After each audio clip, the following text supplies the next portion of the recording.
Hello and welcome to the Jexit podcast. I'm your host, Riley, a former Jehovah's Witness who left the religion in 2019. So the inspiration for this week's episode comes from something that I learned recently. Now, if you know anything about me, it's that I'm a massive nerd. I absolutely love learning, and I've always been that way ever since I was a child. So in my spare time, I will spend hours either listening to podcasts or watching videos about science, philosophy, technology, history, and language. So I was doing this recently and I stumbled across a video on YouTube that was all about colors and the human ability to perceive color. And the video went on to explain that certain cultures or civilizations, both ancient and modern, seem unable to perceive certain colors if they don't have a word for that color in their language. Now, I found this extremely fascinating, and being the nerd that I am, I went head first down the rabbit hole researching the topic. I won't go into the science of it because I don't want to stray too far off the topic of this episode, but the basic idea is that words are so powerful that not only do we use them to describe ideas and the world around us, but that process can actually work in reverse, where the words that we use can influence our ideas and shape the way we perceive the world around us by literally making changes to our brains. So naturally, this got me thinking about the way words are used in the JW religion and how certain ideas are perpetuated in the religion by means of language. Now, since leaving the religion and realizing it's a cult and researching other cults, something I've learned is that most, if not all, cults have their own language. They have a set of words and phrases that only make sense to them and make little or no sense to outsiders. But these languages, which I'll refer to as cult speak, are usually not unique words that nobody else knows about. They're established words and phrases, but with very unique applications and definitions. So here are some examples of JW cult speak. Pioneer. Now, according to the English definition of this word, a pioneer is a person who is among the first to explore or settle a new country or area. But in the JW religion, a pioneer is someone who preaches the JW religion on a full-time basis. And then we have the word system. Now, English dictionaries define system as a set of principles or procedures according to which something is done, an organized scheme or method. But in the JW religion, the word system means this world, its people, governments, and institutions, all of which are controlled by Satan and his demons. Then we have the word worldly. In English, worldly means experienced and sophisticated. But in JW cult speak, it means anyone who is not a Jehovah's Witness. And then we have probably the most infamous of all of these, the word apostate. Now, English dictionaries define apostate as a person who renounces a religious or political belief or principle. But in JW cult speak, apostate is a mentally diseased enemy of Jehovah who lies about the religion and tries to lead people away from it. Now, that's just a brief list of the ones that I believe are the most common examples of JW cult speak, but there are many, many more. However, there's no word that has a bigger influence on the JW religion, how it's taught, how it's preached, and how it's understood, than the word truth. Now, the dictionary defines the word truth as the quality or state of being true. Personally, when I hear the words true or truth, it makes me think of things that are real, statements that are accurate and devoid of falsehood or anything misleading. And I'd like to think that most reasonable people would agree with those sentiments. Now, in line with that definition and understanding, the JW religion claims to be the one true religion, meaning that it preaches, teaches, and believes things that are factually correct. But that is not the way the word truth is primarily used in the religion. First of all, the phrase the truth is what JWs call their religion when speaking to each other. When meeting a fellow JW for the first time, some common questions you'll be asked are, how long have you been in the truth? Were you born in the truth? Is your family in the truth? Those who leave the religion are described as having left the truth. So suffice it to say, the concept of truth is extremely important to JWs, or at least the way they speak seems to indicate that. But you don't have to skim the surface a great deal to find that this reverence of truth is extremely shallow. When I'm speaking to a believing JW, which I do from time to time, mostly on social media, one of my favorite questions to ask them is this.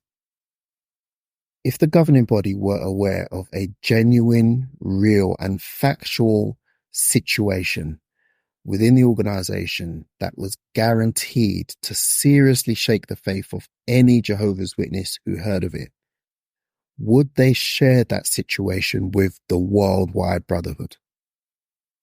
Now, to their credit, every JW I've ever posed this question to has always answered honestly by saying no. The governing body wouldn't share that information in order not to stumble anyone's faith. And my response to that answer is this. Then why is the religion called the truth if the leaders would be willing to sacrifice truth in order to preserve faith? If faith is a higher priority than truth, then why don't you just call the religion the faith?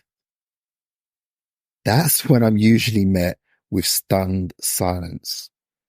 So despite the fact that the religion holds truth in such a high regard, it's nothing more than a word. The leaders of the religion use the word truth to make its members feel like truth is important. But the way they use the word actually undermines its real meaning. And here's another thing. The way the organization misuses the word truth also facilitates the demonization of former members. Because if everyone in the religion is in the truth, then logically, everyone outside the religion is in a lie, especially those who were once part of the religion but left, because they know it's the truth and have intentionally chosen the lie. This is an example of how the organization, by means of loaded language, controls the thinking of its members. It's nothing more than mental manipulation. The irony of the JW understanding of truth is that the religion's leaders use the concept of truth to perpetuate lies. And to prove how they do this, you need look no further than the doctrine of new light. If you want to do a deep dive into this doctrine, then please refer to episode 6 of this podcast, as well as the new light video on my Jexit 2020 YouTube channel, and I'll put links to those in the description below. But briefly, new light is the JW doctrine of progressive revelation, whereby Jehovah supposedly reveals his truth to the governing body of Jehovah's Witnesses gradually over time. Now that's all well and good if each revelation built on the previous one. But in JW land, this isn't what happens at all. New light often outrightly contradicts old light, and sometimes new and old light swap places back and forth. It's an absolute mess. So, if the religion says, for example, that Jehovah disapproves of organ transplants, and then a few years later there's some new light that reveals Jehovah is totally okay with this medical procedure. Which one of those beliefs is actually true? The new one, obviously. Okay, so does that mean the old belief is false? Is it a false teaching? No, of course not. Huh? How does that work? Well, it's not false, it's just old light, meaning that it was true, but it's not true anymore. But at the same time, it isn't false and it never was. Make sense? Now, I'm sorry, is it me, or is the math not mathing and the truth not truthing? After saying this out loud, I'm actually feeling quite embarrassed that this ever made any sense to me. But I have to try and not be too hard on myself because the governing body of Jehovah's Witnesses are master manipulators. And by using loaded language, they've managed to convince 8 million people that the truth can change without ever being false. You have to be a master manipulator to convince such a large number of people of something that is so utterly ridiculous. But having said all of that, I do suspect that most JWs don't actually follow this religion because they believe it to be true. Now, when I say that, I don't mean that most JWs aren't true believers. I do think that most of them are. But I suspect that their belief in the truthfulness of the religion isn't their reason for staying in it. If you're an ex-JW, please think back to the time when you were a believing Jehovah's Witness, however long ago that was.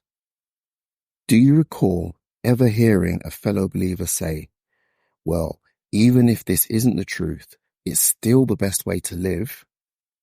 That's basically an admission that they'd stay in the religion even if they found out it was false. I've heard that phrase uttered many times by several different people when I was in the religion. And I think that this is the reason why it's so hard to get through to many active JWs using facts, reason, and logic. If you ever interact with Jehovah's Witnesses and speak about the truth claims of the religion, you'll know exactly what I'm talking about. It's like speaking to a brick wall. In fact, I think speaking to a brick wall will be far less frustrating.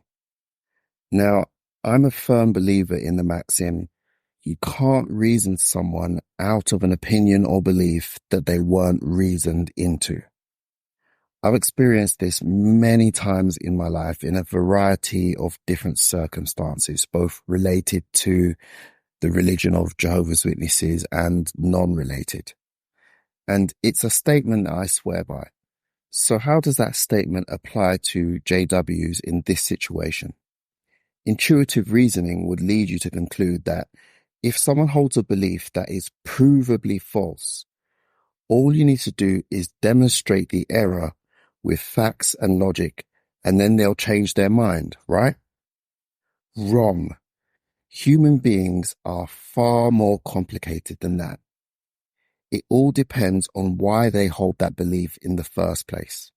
For example, say you have a friend who really likes action movies. Now, a lot of people like action movies, myself included, but your friend likes them just for the action and nothing else. You could show them a 90-minute car chase with explosions and little else besides, and they'd be perfectly entertained. Now, your friend is planning to go and see the latest action movie. They're really excited about it. But you find out that this movie has a terrible script, even worse acting, and no discernible plot. It's pretty much just car chases, shootouts, and explosions all the way through. So you tell your friend about how bad the movie's going to be because you don't want them to go to the theater and waste their money. You cite all the reasons why it's a terrible movie, the acting, the script, and the storyline, but they don't care and they're determined to see the movie anyway. Why isn't your friend convinced about how bad the movie is? Because the reasons you presented aren't things they care about. They aren't the reason why they want to see the movie in the first place. And I suspect the same is true of many, if not most, Jehovah's Witnesses. Despite believing the religion to be true, truth isn't actually the reason they're in it. They could be in it for family, community, emotional comfort, or a wide variety of different reasons. But if truth isn't one of those reasons, you can present to them all the facts and logic you want from now until kingdom come. It will make zero difference. So the JW relationship with truth, both the word and the concept, is a complex one to say the least. On one hand, truth seems to be extremely important. So important, in fact, that it's the unofficial name of the religion. But on the other hand, it's not important at all because for many JWs, it's not actually the reason why they adhere to the religion. But suffice it to say that if you genuinely care about truth in the way that the world outside of Watchtower defines it, then you're not going to find it in the religion of Jehovah's Witnesses. Thank you so much for listening. I hope you enjoyed this week's episode. If so, please subscribe to the podcast.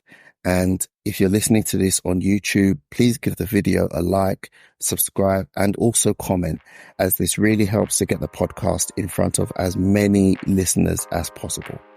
Thanks again for listening. I hope you all have a great week.